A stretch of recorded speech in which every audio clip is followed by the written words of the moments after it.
வணக்கம். இந்த இனிய காலை பொழுது உங்கள் இல்லங்களிலும் உள்ளங்களிலும் மகிழ்ச்சியை தென்றலாய் வீசச் செய்யட்டும்.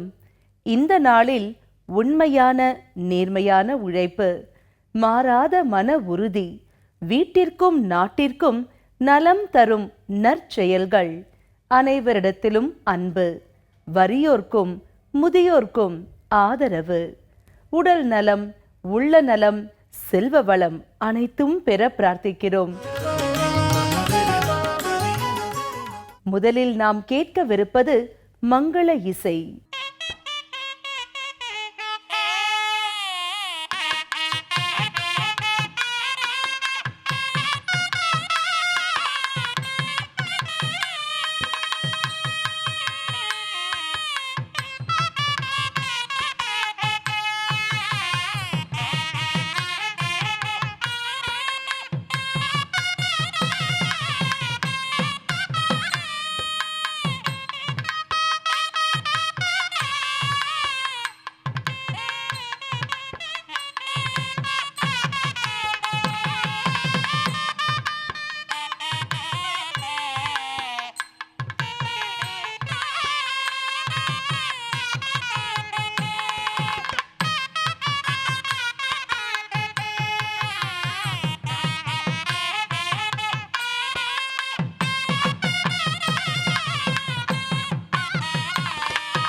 நாம் காணவிருப்பது நவகோள்களை போற்றி வணங்கும் துதிப்பாடல். சங்கடம் தீர்க்கும் சனி பகவானே, மங்களம் பொங்க மனம் வைத்தருள்வாய். சச்சரவின்றி சாகா நெறியில் இச்சகம் வாழ இன்னருள் தாதா. அரவெனும் ராகு ஐயனே போற்றி, கரவாதருள்வாய் கஷ்டங்கள் நீக்கி. ஆக அருள் புரி அனைத்திலும் வெற்றி, ராகு கனியே ரம்யா போற்றி. கேதுத்தேவே கீர்த்தி திருவே, பாதம் போற்றின் பாவம் தீர்ப்பாய். வாதம் வம்பு வழக்குகள் இன்றி, கேதுத்தேவே கேண்மையாய் ரக்ஷி.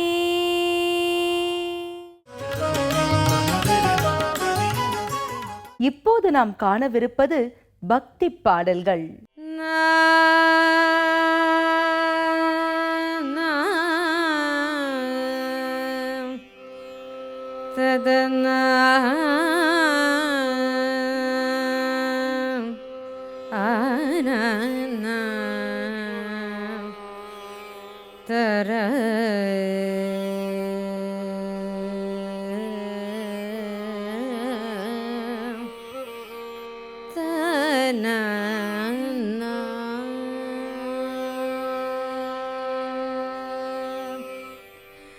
மயில் மீது விரைந்தோடிவா, வள்ளி மணவாளாயமை காக்கவா. மயில் மீது விரைந்தோடிவா, வள்ளி மணவாளாயமை காக்கவா. மயில் மீது விரைந்தோடிவா, வள்ளி மணவாளாயமை காக்கவா. மயில் மீது விரைந்தோடிவா, வள்ளி மணவாளாயமை காக்கவா. மயில் மீது விரைந்தோடிவா, வள்ளி மணவாளா வள்ளி மணவாளா வள்ளி மணவாளாயமை காக்கவா.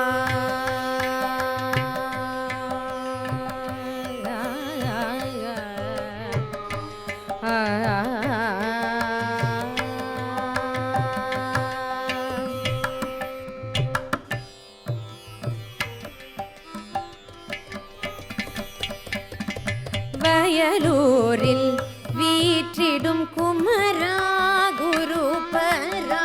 வயலூரில் வீற்றிடும் குமரா குருபரா. வயலூரில் வீற்றிடும் குமரா குருபரா. வயலூரில் வீற்றிடும் குமரா குருபரா. வரமொன்று தருவாய் நீ முருகா மால் மருகா. வரமொன்று தருவாய் நீ முருகா மால் மருகா.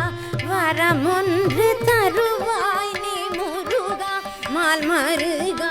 மாமயில் மீது விரைந்தோடிவா, வள்ளி மணவாளாயமை காக்கவா.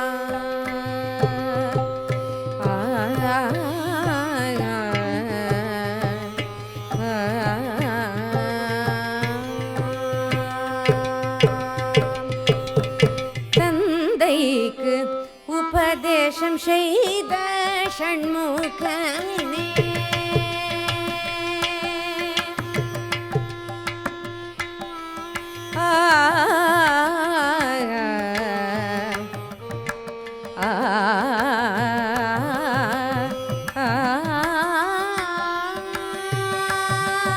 தந்தைக்கு உபதேசம் செய்த ஷண்முகனே.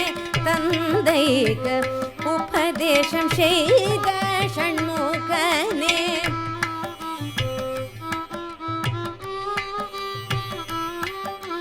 தஞ்சம் என்றே எனக்கு அபயம் தந்தருள தந்தருள மாமையில் மீது விரைந்தோடிவா வள்ளி மணவாளாயமை காக்கவா மயில் மீது விரைந்தோடிவா வள்ளி மணவாளாயமை காக்கவா மயில் மீது விரைந்தோடிவா வள்ளி மணவாளா வள்ளி மணவாளா வள்ளி மணவாளாயமை காக்கவா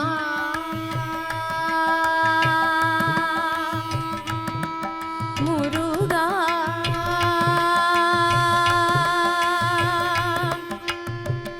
முருகா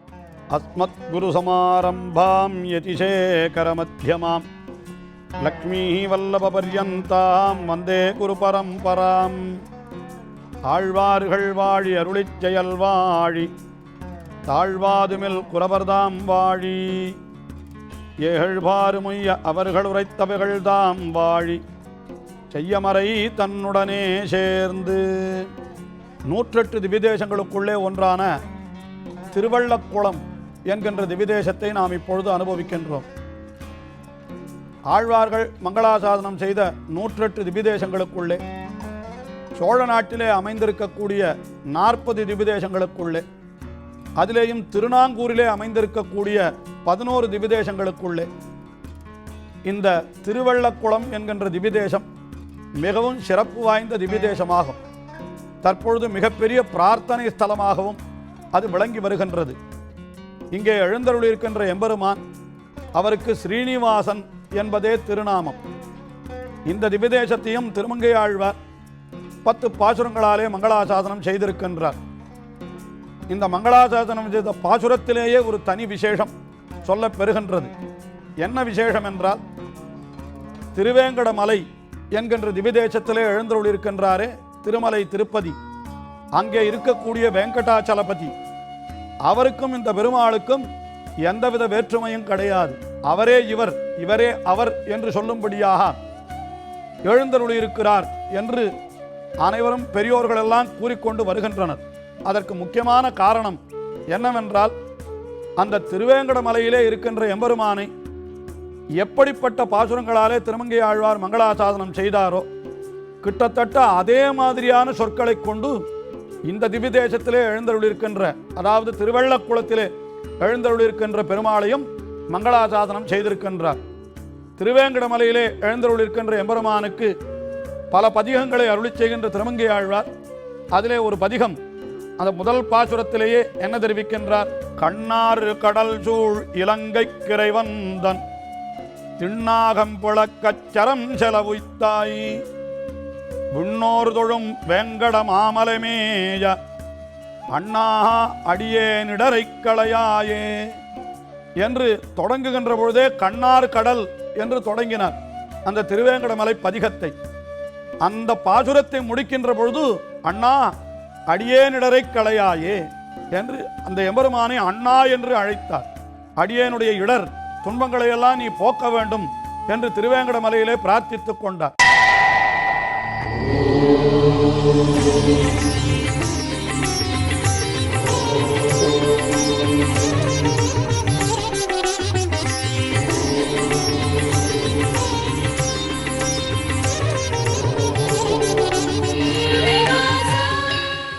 அதே போன்ற ஒரு பதிகத்தை இங்கே திருவள்ளக்குளம் என்கின்ற திவிதேசத்திலே இருக்கிற எம்பெருமானுக்கு அருளி செய்கின்ற பொழுது கிட்டத்தட்ட பாசுரங்கள் அதே மாதிரி அமைந்திருக்கின்றன. இங்கே என்ன தெரிவிக்கின்றார் என்னால், கண்ணாறு கடல் போல் திருமேனி கரியாய் நன்னாறு முனை வென்றி கொள்வார் மண்ணு நான்கூர் திண்ணாறு மதுள் சூழ் திருவள்ளக்குளத்துள் அண்ணா அடியேனிடரை களையாயே. சாதாரணமாக இந்த இரண்டு பாசுரங்களையும் சொல்லுகின்ற பொழுது கூட நமக்கு என்ன ஆகும் என்றால், இந்த பாசுரம் அங்கே நினைவு வரும், அந்த பாசுரம் இங்கே நினைவு வந்து பாடலை கூட நாம் தவறாக சொல்லி விடுவோம். அங்கேயும் கூட அந்த கண்ணார் கடல் போல் திருமேனி கரியாய் என்கிறார் அண்ணன் பெருமாளை. அங்கே திருவேங்கடத்து எம்பெருமானை கண்ணார் கடல் சூழ் இலங்கைக்கு இறைவந்தன் என்று அப்படி பாசுரத்தை ஆரம்பிக்கின்றார். இரண்டு பாசுரத்திலேயுமே அண்ணா அடியேனிடரை களையாயே என்று அப்படி தெரிவிக்கின்றார். அதாவது இந்த திருவள்ளக்குள பதிகத்திலே திருவள்ளக்குளத்தை பற்றி அருளி செய்யப்பட்டுள்ள இந்த கண்ணார் கடல் போல் என்கின்ற பதிகத்தினுடைய ஒரு பாசுரத்திலே வேடாறு திருவேங்கடம் மேய விளக்கே என்று திருவேங்கட மலையிலே எழுந்தருளியிருப்பவனும் நீயே என்றோ என்று அந்த எம்பெருமானை தெரிவிக்கின்றார். அது மட்டுமல்ல, திருவேங்கட மலையிலே எழுந்தருளியிருக்கிற எம்பெருமானை பற்றி அவர் நம்மாழ்வார் பாடுகின்ற பொழுது அகலகில்லே நிறையும் என்று அலர்மேல் மங்கை உரைமார்பா என்று அந்த பிராட்டியோடு கூடியிருக்கின்ற நிலையினை அங்கே அனுபவித்தார். அதே போல இங்கேயும் கூட இவர் திருமங்கை ஆழ்வார் இந்த திருவள்ளக்குளத்து எம்பெருமானை பற்றி அனுபவிக்கின்ற பொழுது பூவார் திருமாமகள் புல்கிய மார்பா என்று அந்த பிராட்டியை முன்னிட்டு கொண்டு எம்பெருமானை சரணம் புகுகிறார். இப்படியெல்லாம் பார்க்கின்ற பொழுது அந்த திருவேங்கட மலையிலே எழுந்தருளிருக்கின்ற எம்பெருமான் தான் இந்த திருவள்ளக்குளத்திலே எழுந்தருளிருக்கின்றான் என்று கொள்ளும்படியாக அமைந்திருக்கிறது. அதற்கு சேர இன்றைக்கும் கூட திருவேங்கட மலையிலே புரட்டாசி திருவோணம் ஈராக அங்கே அவனுக்கு பிரம்மோற்சவம் நடைபெறுகின்றது. அதே சமயத்திலே தான் இங்கே திருவள்ளக்குளத்திலே எழுந்தருளிருக்கின்ற அந்த பெருமாளுக்கும் கூட பிரம்மோற்சவம் நடைபெறுகின்றது. புரட்டாசி திருவோணம் ஈராக இங்கே திருவள்ளக்குளத்துள் அண்ணா என்று திருமங்கை ஆழ்வார் அழைத்தபடியினாலே இந்த திவ்யதேசத்திலே எழுந்தருளிருக்கின்ற எம்பெருமானுக்கு அண்ணன் பெருமாள் என்பதே திருநாமமாக வழங்கி வருகிறது. ஆகினாலே திருவள்ளக்குளம் என்கின்ற ஊரினுடைய பெயர் கூட அண்ணன் பெருமாள் கோயில் என்றே கூட அப்படி வழங்கி வருகின்றது. அப்படிப்பட்ட அந்த அண்ணன் பெருமாள் அவர் திருவள்ளக்குளம், அந்த ஊருக்கே வெள்ளக்குளம் என்று பெயர். வெள்ளக்குளம் என்றால் மிகவும் வெளுப்பாக இருக்கக்கூடிய குளம். அதாவது ஸ்வேதன் என்கிற அர்ஜுனன் அவன் தவம் செய்து அவன் எம்பெருமானாலே ஒரு கத்தி கொடுக்கப்பட்டு அந்த கத்தியை கொண்டு கீறினான் என்று இங்கே சில விஷயங்கள் எல்லாம் சொல்லப்படுகின்றன. இங்கே ஸ்வேத புஷ்கரணி என்று இங்கே இருக்கக்கூடிய அந்த குளத்திற்கும் பெயர். ஆகினாலே இது தமிழிலே வெள்ளக்குளம் என்றே வழங்கி வருகின்றது. இன்னும் சொல்ல போனால் இங்கே எழுந்தருளிருக்கின்ற எம்பெருமானுக்கே வெள்ளக்குளம் என்று பெயர் இருந்ததாகவும் பெரியோர்கள் சொல்லுகின்றார்கள்.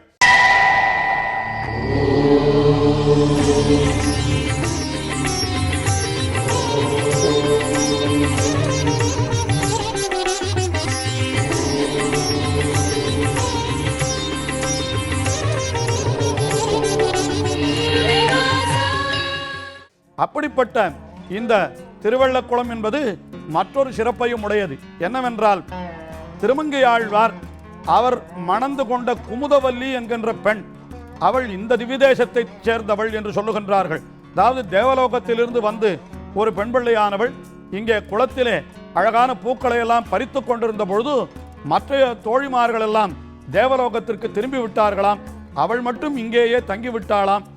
இவளை திருமங்கை ஆழ்வார் மணந்து கொண்டார், அந்த குமுதவல்லி என்பவளை. அவள்தான் இந்த திருமங்கை ஆழ்வாரை திருத்தி ஸ்ரீவைஷ்ணவராக ஆக்கினாள் என்றெல்லாம் சரித்திரம் சொல்லப்படுகிறது.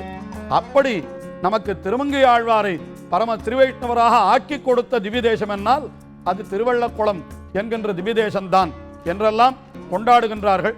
அப்படிப்பட்ட இந்த திவ்யதேசத்திலே எழுந்தருளிருக்கின்ற எம்பெருமானை புகழ்ந்து பிள்ளை பெருமாள் ஐயங்கார் மிக அற்புதமான பாசுரத்தை அருளி செய்கின்றார். நான் அடிமை செய்ய விடாய் நானானேன், எம்பெருமான் தான் அடிமை கொள்ள விடாய் தானானான், ஆனதற்பின் வெள்ளக்குளத்தே விடாய் இருவரும் தணிந்தோம், உள்ளக்குளத்தே என்னை ஒத்து. எனக்கு எம்பெருமானுக்கு தொண்டு செய்ய வேண்டும் என்ற ஆசை ஆகினாலே நான் அடிமை செய்ய விடாய் என்று எம்பெருமானுக்கு தொண்டு செய்ய வேண்டும் என்கிற விடாய். விடாய் என்னால் ஆசை, தாகம். அது எனக்கு மிக அதிகமாக இருந்தது. எம்பெருமானுக்கோ என்னை அடிமை கொள்ள வேணும் என்கின்ற விடாய், அந்த ஆசையானது மிக அதிகமாக இருந்தது. கடைசியிலே என்ன செய்தோம் என்றால், இருவரும் வெள்ளக்குளத்தே ஆழ்ந்தோம். தாகம் இருக்கிறவர்கள் எங்கே போய் விழ வேண்டும் என்றால் ஒரு குளத்திலே விழ வேண்டும். ஆஹா, எம்பெருமானுக்கு அதாவது என்னை தொண்டு கொள்ள வேணும் என்று அவனுக்கு ஆசை, அவனுக்கு தொண்டு செய்ய வேணும் என்கிற ஆசை. நாங்கள் இருவரும் எங்கே போய் சேர்ந்தோம் என்னால் அந்த வெள்ளக்குளத்தே விடாய் இருவரும் தீர்ந்தோம் என்கிறார். இந்த திருவள்ளக்குளம் என்கிற திவிதேசத்திலே எங்கள் இருவருடைய விடாயையும் நாங்கள் தாகத்தையும் தீர்த்து கொண்டோம். எப்படி என்றால், உள்ளம் குளம் தேனை ஒத்து மனத்தாலே என்று குளம் தேன் என்று சொன்னார். குளம் என்கிற வடமொழி சொல்லுக்கு வெல்லம் என்பது பொருள். அதே போல தேன் என்றால் அந்த வெல்லமும் தேனும் சேர்ந்தால் எவ்வளவு இனிப்பாக இருக்குமோ, அதுபோல நானும் எம்பெருமானும் ஒருவரோடு ஒருவர் கலந்தோம் என்று தம்முடைய அனுபவமாகவே இங்கே பிள்ளைப் பெருமாள் ஐயங்கார் இந்த திவிதேசத்தை பற்றின பாசுரத்திலே தெரிவிக்கின்றார். நான் அடிமை செய்ய விடாய், எம்பெருமானுக்கோ என்னை அடிமை கொள்ள விடாய். ஆக இருவரும் வெள்ளக்குளத்திலே எங்களுடைய விடாய் தீர்த்து கொண்டோம் என்று தெரிவிக்கின்றார். அதே போல நாமும் கூட அந்த திருவள்ளக்குளம் என்கின்ற திவிதேசம் அங்கே சென்று அந்த எம்பெருமானுக்கு தொண்டு செய்து அவனுடைய அருளாலே எல்லா நலன்களையும் பெற வேண்டும். முக்கியமாக திருவேங்கட மலையிலே அந்த எம்பெருமானுக்கு நாம் பிரார்த்தித்து கொண்டதை கூட இந்த திவ்யதேசத்திலே செலுத்தலாம் என்று கூட பெரியோர்கள் சொல்லுகின்றார்கள். அப்படிப்பட்ட பெருமை வாய்ந்த அந்த திருவள்ளக்குளத்திலே எழுந்தருளிருக்கின்ற ஸ்ரீனிவாச பெருமாள், அண்ணன் பெருமாள், அப்படிப்பட்ட எம்பெருமானை சேவித்து எல்லா நலன்களையும் நாம் பெறுவோமாக. நலம் வாழ இந்நாளும் எம் வாழ்த்துக்கள். நன்றி. நாளை மீண்டும் சந்திப்போம். வாழ்க வளமுடன்.